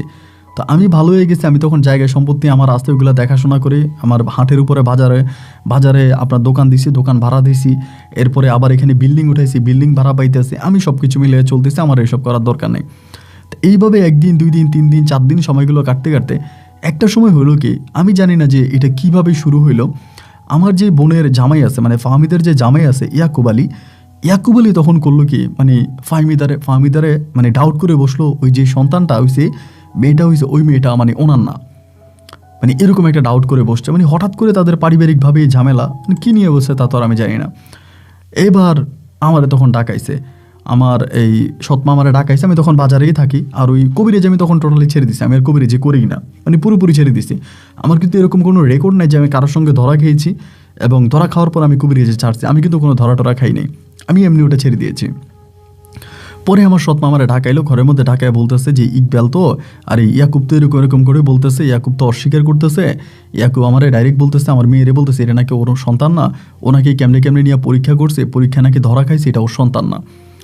তো এরপরে ইয়াকুব ভাই যখন আসে, মানে ওটা আমার বোন জামাই, তো উনি যখন আসার পর আমি বললাম যে দেখেন আপনি তো ভুল বুঝতেছেন, আমি তো এরকম নাজিম হাজির মাধ্যমে, ওই বেটা তুই একটা ভণ্ড, আমারে বলে ওই ঘরের মধ্যে, ওই বেটা তুই একটা ভণ্ড, তুই একটা চিটার, তুই কেমনে বাচ্চা দিছস আমি জানি না, তুই অমুক মহিলা আমারে বলছে, তমুক মহিলা আমারে বলছে, তুই বিভিন্ন মহিলার সঙ্গে খারাপ কাজ করতি, তুই নিজে মহিলাদের পেটে বাচ্চা দিতি, আমি অমুক গ্রামের অমুক মহিলার সঙ্গে কথা বলছি, সেই মহিলা বুঝতে পারছে তুই তার সঙ্গে খারাপ কাজ করছিস, এবং ফলে ওই মহিলা গর্ভবতী হয়েছে। মহিলা গর্ভবতী হওয়ার পরও তোর বাচ্চা মহিলা নেয়, মহিলা ওই বাচ্চা নষ্ট করে ফেলছে। আমার কাছে আরও রেকর্ড আছে, তুই অনেক মহিলার পেটে ওরকম বাচ্চা দিছিস, কিন্তু তুই একটা ভুয়া ভণ্ড, তুই আমার বউয়েরও এটা করছিস। আমি তখন চুপ হয়ে গেলাম, কিরে আমার যেই ঘুমর আছে, আমার ঘুমর তো ফাঁস হয়ে গেছে। আমি তখন বললাম দেখেন আপনি এটা ভুল বুঝতেছেন। উনি বলে ঠিক আছে, তুই যদি এতই ফেরাস্ত হয়ে থাকিস তাহলে চল, আমি তোর সঙ্গে আমার যে মেয়ে হয়েছে ওই মেয়ে ডিএনএ টেস্ট করাবো, ডিএনএ পরীক্ষা করাবো, যদি তোর সঙ্গে ডিএনএ মিলে যায় তাহলে কি করবি। আমি তখন ভয় পেয়ে গেলাম যে আমার সঙ্গে যদি ডিএনএ করতে যায় তাহলে তো 100% আমার সঙ্গে ডিএনএ মিলে যাবে। আমি তখন বললাম ওই মেয়ে আপনি চিটিং করতেছেন, আপনি বাটপারি করতেছেন, আপনি চিটারি করতেছেন, আপনি এটা উল্টাপাল্টা কথা বলতেছেন, আপনি আমার বোনের সাথে সংসার করা লাগবে না। আমার সৎমাও তখন আমার সাপোর্টে চলে আসছে, আইসা বলতেছে এই রোপণ যা বলছে তাই, দরকার নেই তোমার মতো লম্পট লোকে আমার মেয়ের সঙ্গে সংসার করারই দরকার নেই, ওরে ছেড়ে দাও। এই কথা বলার পরে আমার সৎমাও তখন আমার সাপোর্টে, আমার ওই বোনজামাই ইয়াকুব তখন চলে গেছে এখান থেকে রাগ করে যাওয়ার পরে আমি আমার সৎমারে বললাম যে ওরে আর ওর সংসার করাইন না, এই লোকটা খারাপ, আমার সৎ বোনে আপনি অন্য কোথাও বিয়ে দিয়ে দেন। তখন কিন্তু আমার সৎমায়ের সঙ্গে আমার সম্পর্ক একেবারে মানে আম দুধের মতো। মানে চিনির মতো সম্পর্ক। আমি ওনাদের এখানে যাচ্ছি, খাওয়া দাওয়া করতেছি, আমার সৎমা আমার তখন বাড়িতেই নিয়ে আসে যে না তুই আমার বাড়িতে থাক, তুই আমার বড় ছেলে, তুই আমার বাড়িতে থাকবি। তখন আমি বাড়িতে ঘরে থাকতেছি, ওনার বাড়িতে থাকতেছি, এবং ওনার মেয়ের তখন আমি বললাম যে বিয়ে দিয়ে দেন, একটা ভালো ঘর যদি পান, একটা ভালো ঘর পাইলে বিয়ে দিয়ে দেন। তো আমার সৎমা বলে বিয়ে দিব, সমস্যা নাই, বিয়ে দিব, একটা ভালো ঘর পাইলে বিয়ে দিয়ে দিব। এই করতে করতে একদিন আমার ওই সৎমায়ের বাড়িতে তার দুঃসম্পর্কের এক বোনের মেয়ে, নাম হচ্ছে রোকসানা, ওই রোকসানা নামের এক মেয়ে তাদের ওই বাড়িতে বেড়াইতে আসে। ওইটা আমার মানে তার দুঃসম্পর্কের কেমন জানি এক বোন হই, ওই বোনের মেয়ে। তো বেড়াইতে আসছে, ভালো কথা। তো মেয়ে যখন বেড়াইতে আসছে, আমি তখন এই তো মেয়েটার সঙ্গে কথাবার্তা হলো। মেয়েটার নাম ছিল রোকসানা আক্তার। দেখতে শুনতে ভাই অসম্ভব রকমের সুন্দর, ভালো সুন্দর চেহারা। তো দেখতে শুনতে ভালো। তো আমাদের এখানে আসছে, পরে আমার বলে আপনি নাকি আগে কবিরাজি করতেন, এখন করেন না কেন? আমি বললাম না কবিরাজি করি না, আমার সঙ্গে যিনি ছিল উনি চলে গেছে। তো উনি চলে যাওয়ার পরে আমি কবিরাজি ছেড়ে দিয়েছি, আমি এখন আর কবিরাজি করি না। পরে আমারে বলতেছে যে না সমস্যা নাই, আপনি এখন কবিরাজি না করলে কী হয়েছে বা এই সেই। তো মেয়েটা তখন আমারে গোপনে গোপনে বিয়ে করার জন্য মানে আমার খালাম্মার সঙ্গে মানে আমার সৎমায়ের সঙ্গে তখন কথা বলে। তো কথা বলার পরে আমি তখন এই মেয়েটারে বিয়ে করতে রাজি হই না, যে না আমি আর বিয়ে করবো না মানে আমার কোনো ইচ্ছা নাই আর কি। পরে মেয়েটা তখন মানে দেখতে শুনতে যেহেতু ভালো আছে, আমার সৎমাও যেহেতু বলতেছে, যে একটা সময় আমি না রাজি থেকে তখন রাজি হলাম যে যাই হোক আমি তেলে করি। পরে এই রোকসানার আমি তখন বিয়ে করলাম। বিয়ে করার পরে রোকসানা আর আমার এই যে আমার এই কী বলো সৎ বোন ফাহমিদা, তখন তারা একসাথেই থাকতো, একই ঘরে থাকতো। আমি তখন বিশাল করে বিল্ডিং বানাই, আমার বিল্ডিংয়ে যখন তারা সবাই থাকতেছে। তো রোকসানার সাথে সংসার করতেছে, রোকসানার সাথে আমার ভালো সম্পর্ক হইতেছে। এরই মাঝে আবার মাঝে মাঝে ওই যে ইয়াকুব ভাই, যারা আমার সৎ বোন ছেড়ে দিছে, উনিও মাঝে মাঝে আমাদের বাড়িতে আসতো। তো উনি আসলেও কোনো কিছু আমি বলতাম না। এরকম করে রোকসানার সাথে সংসার করতেছি, 1 দিন 2 দিন 3 দিন 4 দিন হইতে হইতে কীভাবে জানি রোকসানা আমার ওই অতীতগুলো জেনে যায়, এবং আমি অতীতে কবিরাজের নামে ভণ্ডামি করছি, মানুষের সঙ্গে এগুলো করছি, এগুলোও জেনে যায়। এবং জেনে যাওয়ার পরে ও তখন আমার উপরে খুব রেগে যায়। এই নিয়ে 1 কথায় 2 কথায় 3 কথায় রাগারাগি হইতেছে। আমার সৎমা তখন বুঝাইতেছে অতীতেও যায় করছে, যায় কিছু করছে, যেটাই করছে এখন সব কিছু বাদ দে। এবং ইতিমধ্যে রোকসানা এটাও জানতে পারে যে আমার সৎ বোনের ঘরে ফাহমিদার ঘরে যে মেয়েটা হয়েছে, ওই মেয়েটাও আমার মেয়ে। মানে এরকম করেও আমারে বলতেছে। আমি বললাম যে না, এই মেয়ে আমার মেয়ে না। সেম যেই কথা আপনার ইয়াকুব ভাই বলছিল, আমার বউ রোকসানা আমাকে সেম কথা বলতেছে যে ঠিক আছে তাহলে তুমি মেয়ের সঙ্গে ডিএনএ টেস্ট করাও, মেয়ে যদি তোমার না হয়ে থাকে মেয়ের সঙ্গে তুমি ডিএনএ টেস্ট করাও, আমি দেখি ডিএনএ তোমার সঙ্গে মিলে কিনা। আমি তো ওই মেয়ের সঙ্গে ডিএনএ করবো না। এই নিয়ে ধরেন আপনার ঝামেলা ঝগড়া হতে হতে একটা সময় আমার সৎমারে বললাম যে আমি রোকসানা নিয়ে এই পরিবারে থাকবো না, আমি বাজারে যে দোকান দিছি, দোকানের উপরে আমার যে বাড়ি আছে ওই বাড়িতে আমি চলে যাব। আমার সৎমা তখন বললো যে আচ্ছা ঠিক আছে তাহলে তুই বাড়িতে চলে যা। দেন আমি তখন ওই বাড়িতে রোকসানারে নিয়ে চলে আসছি। আইসা আমি রোকসানারে বারবার বলতেছি যে তুমি যে আমার সঙ্গে এগুলো করো, আমার সঙ্গে এগুলো করলে কিন্তু আমি আমার সংসারে তোমার রাখবো না, আমি কিন্তু তোমাকে তালাক দিয়ে দিব, ওরকম ভয়টা ওরে দেখাইতে একটা সময় তখন গর্ভবতী হয়। এবং গর্ভবতী হওয়ার পরে আমার একটা ছেলে সন্তান হয়। আমার ছেলেটাও দেখতে ভাই মাশাআল্লাহ খুব সুন্দর হয়। আমার এই ছেলেটা হওয়ার পরে মানে ছেলেটা যখন হয়েছে তখন থেকে আস্তে আস্তে করে আমি শারীরিকভাবে অনেকটা দুর্বল হতে থাকি। মানে দুর্বল হতে মানে হঠাৎ করে আমি জানি না যে কী হইলো, সেম আমার মায়ের যে রোগটা ছিল ওই রোগটাই তখন আমার দেখা দেয়, আমার আম্মার যে রোগটা ছিল ওই রোগটাই আমার দেখা দেয়। এবং এই রোগটা দেখা দিয়ে দিতে হঠাৎ করে আমি গুজে হয়ে যাই। মানে গুজে হয়ে যায় বলতে আমি অনেক লম্বা ছিলাম, আমি এরকম ঘাড় সোজা করে হাঁটতে পারি না। তো আমি তখন ভর্তি হলাম ঢাকা মেডিকেলে আমার চিকিৎসা চলছে, প্রায় 2.5 মাসের মতো আমি মেডিকেলে ছিলাম। আমার কোনো রকমের আমার মেরুদণ্ডের সমস্যা দেখা দেয়, মেরুদণ্ডের সমস্যা। এবং সেখান থেকে আমাকে তখন ইন্ডিয়াতে পাঠানো হলো। আমি ইন্ডিয়াতে অনেক দিন ধরে ছিলাম, কিন্তু আমার আর কোনো কিছু ঠিক হইতে আসছে না। এবং আমার মেরুদণ্ড আস্তে আস্তে করে সম্পূর্ণভাবে বাঁকা হয়ে যাচ্ছে। মেরুদণ্ড বাঁকা হয়ে এবারে মানে আমি একদম মানে গুজার মতো হয়ে যাচ্ছিলাম, মানে একদম ফুটবলের মতো হয়ে যাচ্ছিলাম। হাঁটাচলা করতে পারি না, লাঠি দিয়ে হাঁটি, যে কোনো কেউ আমাকে দেখলে হাসে। মানে একরকম অন্যরকম একটা শরীরের মানে আকৃতি বা ঘটনা আমার হয়ে যায়। তো সবাই তখন আমাকে দেখলে হাসাহাসি করে, মানে আপনার কথাবার্তা বলে যে আমার চাল চলন বা একদম অন্যরকম হয়ে গেছে। এরকম করতে করতে রোকসানা তখন একটা পরকীয়ার সঙ্গে জড়িয়ে পড়ে, আমাদের এক এলাকারই একটা ছেলের সঙ্গে পরকীয়ার সঙ্গে জড়িয়ে পড়ে। তো এই জিনিসগুলো আমি দেখতাম, দেখার পরে আমি ওরে বলতাম যে আমি তোমার তালাক দিয়ে দিব, তুমি পরকীয়া করো, এই বলে আমি ওরে ধমক টমক দিছি। এই ধমক টমক দেওয়ার কিছুদিন পরেই মানে কয়েকটা দিন পরে আমার ভিতরে আর আমি নাই, আমার একরকম স্মৃতিশক্তি সব নষ্ট হয়ে গেছে। তো অনেকেই বলতেছে ওই যে মেডিসিন খাইছি, মেডিসিনের পাওয়ারে হয়তো এটার একটা নেগেটিভ সাইড দেখা দিয়েছে, এরকম হতে পারে। কিন্তু আসলে অ্যাকচুয়ালি আমার কী হয়েছে এটা আমি জানি না। এবং আমি একটানা প্রায় আপনার 14 বৎসরের মতো, একটানা 14 বৎসর আমার ভিতরে কোনো শারীরিক মানে আমার ভিতরে কোনো সেন্স ছিল না। আমি 14 বৎসর আমি সম্পূর্ণ রকমের পাগল ছিলাম, মানে 14 বৎসর আমি সম্পূর্ণ পাগল ছিলাম। 14 বছর পরে আমার দুঃসম্পর্কের এক মামির বাড়িতে, আমার তখন আস্তে আস্তে করে আমার স্মৃতিশক্তি মেমোরি সব কিছু ফিরে আসে, আমার এক মামির বাড়িতে দুঃসম্পর্কের, সেই মামির বাড়িতে আমি তখন সুস্থ হই এবং সুস্থ হওয়ার পরে আমি ওই মামির বাড়িতে জানতে পারি ওই মামিও তিনি অনেকটাই গরিব, মানে আমার মামি হয়ে সম্পর্কে অনেকটাই গরিব, এবং ওই মামিও আমার নিয়ে একরকম ভিক্ষা বাণিজ্য করতো। আমি পাগলামি করতাম, আমি পাগল ছিলাম, উনি আমাকে নিয়ে ভিক্ষা করতো, আমাকে নিয়ে উনি ভিক্ষা করে 14 বছরে উনি অনেক টাকার মালিক হয়ে গেছে। আমার নিয়ে উনি মূলত ভিক্ষা করতো, মানুষের কাছ থেকে ভিক্ষা চাইতো, মানুষ প্রচুর ভিক্ষা দিত আমাকে। আমি দেখতে মানুষটা অদ্ভুত রকমের ছিলাম। আমি আমার একটা ছবি পাঠাইছি আপনাকে, দেখেন একেবারে ফুটবলের মতো, আমি দেখলেই যে কারো ভয় লেগে যাবে। তো এই মানুষ আমার দান সরকার করতো, আমার ওই টাকা দিয়ে আমার মামি বরিশাল শহরে আপনার জমি পর্যন্ত কিনে। এবং সুস্থ হওয়ার পরে আমি জানতে পারি আমার যেই জায়গা সম্পত্তি ছিল, আমি যা জোড়াইছি কবিরাজি করে, তার সবই আমার বউ রোকসানা নিয়ে গেছে। এবং রোকসানা আরেক লোককে বিয়ে করে ওই লোকের সাথে রোকসানা সংসার করতেছে। আরেকটা মানে মজার বিষয় না অবাক করা বিষয় বলবো কিনা জানি না, আমার যে মানে সৎ বোন ছিল যে ফাহমিদা, ইয়াকুব ভাইকে ডিভোর্স দিয়ে দিছে, ওই পুনরায় আবারও ইয়াকুবের লোকে সংসার করতেছে। আমার এই ভিক্ষা বাণিজ্য করাই, আমার দিয়ে ভিক্ষা করাইয়া আমার মামি আজকে লক্ষ লক্ষ টাকার মালিক। আমি যখন সুস্থ হইলাম আমি আর ভিক্ষা করব না, এই ভিক্ষা করবো না বলার পরে মামি আমারে বের করে দিল যে তোর সাথে আমি থাকবো না। তা আমার সাথে উনি আর থাকে নাই, এবং শেষ পর্যন্ত আমি তো ওই শরীর নিয়ে কোনো কাজও করতে পারি না।